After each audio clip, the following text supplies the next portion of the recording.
So, for those of you who may not keep up with the social media trends, one of the big things to hit recently has been the proliferation of the Save the Children hashtag, which is a hashtag that's pointing towards issues relating to children who have been abducted, human trafficking, sex trafficking, child trafficking, that sort of thing.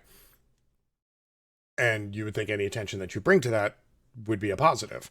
Um, However, the big influx of this has been the what seemingly millions of people all over America who have discovered the internet, QAnon, Jeffrey Epstein, and tinfoil hats. And now all of a sudden, Save the Children has gone from an actual org, savethechildren.org, you should go check them out, who have been doing this work for like a century. You know, people on the fringe, people on the side, they sort of wanted to co-opt it and make it their thing because of Jeffrey Epstein. So of course everything's a conspiracy, and the great and almighty Q tells us that Donald Trump was placed here to save millions of trafficked children. So I figured, since you all have such a yen and a desire to consume content about child trafficking, I would point you in the direction of actual traffickers so y'all could spend your time doing something more useful than recirculating 7-year-old pedophile memes that don't actually move the needle. Okay? Y'all love a good conspiracy theory, huh? Y'all love to hear about how the kids are being kidnapped. Okay, here you go. Let's educate y'all, okay? You're gonna enjoy this. Let's talk about the real human traffickers. Longtime Australian policy, kidnapping children from families. Yeah. In 1937, the chief protector of Aboriginals in Western Australia, A.O. Neville, a man generally recognized as a, quote, decent progressive bureaucrat, but who nevertheless believed in, quote, breeding out the color, which is commonly called as fuck them white. He spoke at the first National Government Convention on Aboriginals. An occasion Robert Marine, an associate professor of politics, described as, quote, a terrible moment in the history of the 20th century Australian state. Here you go. At the conference, Neville asked, are we going to have a population of 1 million blacks in the Commonwealth? Or are we going to merge them into our white community and eventually forget there were any Aborigines in Australia?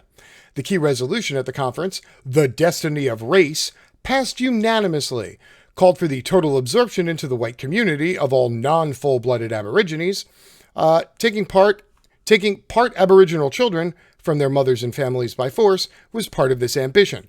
Over the years, various regulations have been invoked to make this possible. What? You want to talk about trafficking and children being abducted? So here we go. This is exactly what you all love to spend your time talking about. So, sit back and learn. In 1918, the Australian government passed regulations designed to segregate Aboriginals from the white population and reduce the number of children with, quote, mixed blood. It was now illegal for a white man to live with an Aboriginal woman. No mention was made of a white woman living with an Aboriginal man because such a situation was considered unthinkable. This met the approval of the Perth Sunday Times newspaper, which wrote, quote, Central Australia's half-caste problem must be tackled boldly and immediately. The greatest danger, experts agree, is that 3 races will develop in Australia: white, black, and the pathetic, sinister third race, which is neither. Control of all Aboriginal children was removed from their parents and given to a government-appointed white superintendent. This was just another part of a process that lasted from the late 19th century until the middle 1960s. So-called half-caste children were seized by the state and placed in institutions where they suffered physical mistreatment and sexual abuse. To this day, no one is certain how many were involved, but Aboriginal authorities say at least 30,000 children. The 1918 law caused no outcry. Government figures released in 1921 suggested there were only 75,000 Aboriginals left, the lowest figure ever, and that since colonization, their ranks had been reduced by nearly 80%. But the low figures enabled the authorities to argue that since Aboriginals were dying out anyway, the new legislation was aimed at, quote, easing their passing and finding decent homes for their children, especially those who had some white blood or light-colored skin. So in Australia, they weren't worried about the black Aboriginal people because they put them all in reservations in very difficult places to live and put them on the outskirts of cities. And they just assumed that the Aborigines would die out and they wouldn't have to fucking deal with the problem. But what happened was people started intermingling and they started getting light-skinned mixed-race Aboriginals. And this was how the government in Australia decided to deal with it. This cannot be overemphasized. The Australian government literally kidnapped these children from their parents as a matter of policy. White welfare officers, often supported by police, would descend on Aboriginal camps, round up all the children, separate the ones with light-colored skin, bundle them into trucks, and take them away. So, human trafficking. Turns out it looks a lot like a government taking tens of thousands of children, sweeping into a city, scooping up the children, and just driving off and never telling anybody what happened to those children again. In case you were wondering, those children were then given to white families. And they spent a couple generations basically, fucking the brown out of them until they were gone. There you go. Child kidnapping, child sex trafficking. But don't worry, it's not just Australia, I assure you. Does anybody know what the 60s scoop is? Okay, no, you don't. Good. I'm going to tell you. Please grab some popcorn. It's another great child trafficking story that I'm sure you'll want to hear about because apparently this is the craziest thing going on the face of the planet right now, and this is all you want to talk about. So here you go, okay?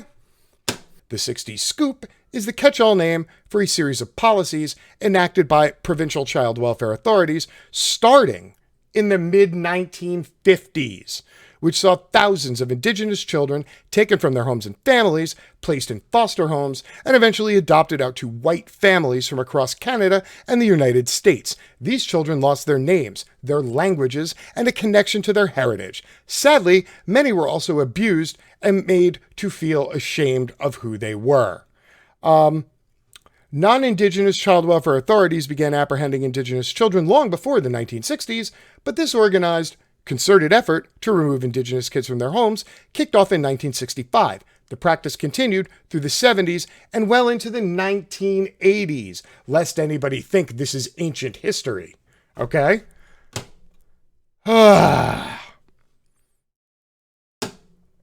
Anybody know about the U.S. Indian boarding school history? No? Well, it is another fantastical tale of tens of thousands of children being ripped away from their parents, kidnapped, and then trafficked. Yeah, you want to hear about this one? I'm sure you do.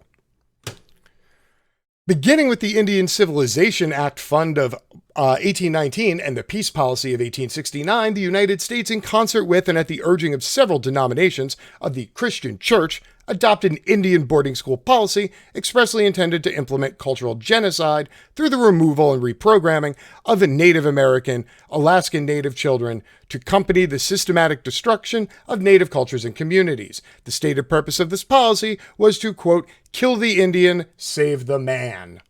It is likely that hundreds of thousands of Native American children were removed from their homes and families and placed in boarding schools operated by the federal government and the churches. Though we don't know how many children were taken in total, by 1900, there were 20,000 children in Indian boarding schools, and by 1925, that number had more than tripled.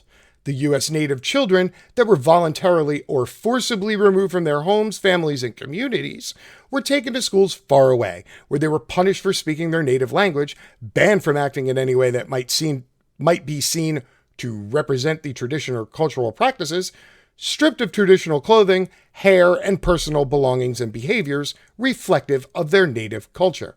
They suffered physical, sexual, cultural, and spiritual abuse and neglect, and experienced treatment that in many cases constituted torture for speaking their native languages. Many children never returned home, and their fates have yet to be accounted for by the U.S. government. Huh? I don't hear any of y'all talking about all of this human trafficking. Is it because you have this warped idea in your head when you hear trafficked children, you think of cute little blonde white girls in like white sweaters who look like JonBenet Ramsey, and then some creepy guy with a fucking van driving by going, want a piece of candy? And then driving them off Is that why? Is that like the only idea that's in your head when you hear the word human trafficking or kidnapping? No, because this is literally hundreds of thousands of people and children who are trafficked, and I never hear any of you say one fucking word about it. Oh, no. Y'all got fucking tons of stuff to say about Jeffrey Epstein and Bill Clinton, but I don't hear you talking about all these federal programs that completely revolved around kidnapping and trafficking children. Gee, imagine that. Native Americans expose the adoption era and repair its devastation. I'm more than glad to tell you I'm pissed off, continued St. John, a 49-year-old truck driver. I was the youngest of 16 children, grabbed at the age of 4, along with 3 older brothers, no paperwork. The other kids in the family escaped because they took off. Soon, St. John and his siblings ended up in New York City at a Thanksgiving time. The year was 1966. We were on the front page of the newspaper, along with lots of good talk about the holiday and adoption. We were brought up without our culture, which took a terrible toll on our lives. I grew up angry and miserable. Of course, you would grow up angry and miserable too if you were kidnapped, trafficked, and sold to another family. St. John's experience was replicated all over Indian country in the mid to late 20th century. The boarding school era that had begun in the late 1800s, which we just discussed, was winding down, but don't worry, we found a new way to fuck with people. Meanwhile, another means of separating Native children from their communities was gaining steam. Are y'all taking notes? Are you following along? Because I know you love these sordid tales of child kidnapping, so I thought I would put them all in one place for you, so y'all don't have to root around on the internet and burn a whole fucking day away from sharing your shitty 7-year-old pedo memes. The Indian Adoption Project was a federal program that acquired Indian children from 1958 to 1967 with the help of the prestigious Child Welfare League of America. A successor organization, the Adoption Resource Exchange of North America, because brown kids are a fucking resource. And that functioned from 1966 through the 1970s. Churches were also involved. In the Southwest, the Church of Jesus Christ of Latter-day Saints took thousands of Navajo children to live in Mormon homes and work on Mormon farms. And the Catholic Church and other Christian denominations swept many more Indian youngsters into residential institutions they ran nationwide, which from some children were then fostered or adopted out. As many of 1/3 of Indian children were separated from their families between 41 and 67. No? You're not all fascinated by this tale of child trafficking? No? No? Are you sure? Oh, okay. During the adoption era, almost any issue, from minor to serious, could precipitate the loss of an Indian child. 2 Native people interviewed prior to the summit said they were separated from their families after hospital stays as young children.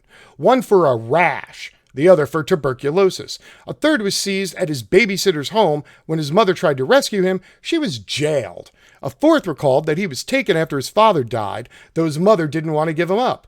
A fifth described being snatched along with siblings because his grandfather was a medicine man who wouldn't give up traditional ways. As in St. John's case, no home studies or comparable investigations appear to have been done to support the removal. Quote, Indians had no way to stop white people from taking their kids. That's called kidnapping. And then, when you have a nice white family on the other side of the country pay you for them, that's called trafficking. 85% of Native children removed from their families from 1941 to 67 were placed in non-Indian home or institutions. Hey, in case you thought we stopped, we didn't. Deported parents may lose kids to adoption. It turns out that we took so many kids and separated from their parents that the government literally lost track of them. Thousands of kids that the U.S. government kidnapped off the southern border had mysteriously vanished because they couldn't properly categorize them, and it turned into a clerical snafu. So while they were trying to decide what to do with them, they turned the vast majority over to a company called Bethany Christian Services, which was originally contracted to foster refugees. Okay?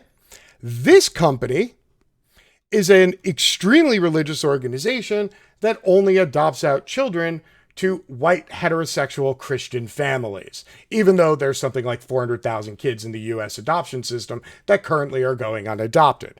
Yeah. Oh, and if you don't know who Bethany Christian Services is, well, they're linked to Betsy DeVos and the DeVos family. Their tax filings show that between 2001 and 2015, the Dick and Betsy DeVos Foundation gave $343,000 in grants to Bethany Christian Services. Between 2012 and 2015, Bethany received $750,000 in grants from the Richard and Helen DeVos Foundation, which is run by the Education Secretary's father-in-law, the billionaire founder of Amway, Richard DeVos, and his wife, Helen. Furthermore, Brian DeVos, a cousin of Betsy DeVos's husband Dick, was the senior vice president for Child and Family Services at Bethany, and Maria DeVos, who's married to Dick DeVos's brother Doug, has served on the board of Bethany. Bethany Christian Adoption Services is currently taking all those brown kids taken off the border and is putting them with white Christian adoptive families all across the nation. And then what happens is that it takes the parents years to find where their kids are and to try to get them back. And by the time they do, the court rules that the adopted kids have been with their adoptive parents for so long that they can't possibly take them away. So if you want to stop sex trafficking and you want to stop having kids being trafficked, why don't you stop looking so hard and taking 38 steps down the tinfoil hat boulevard to find them and go to the local government building next door? Chances are they've kidnapped a child recently.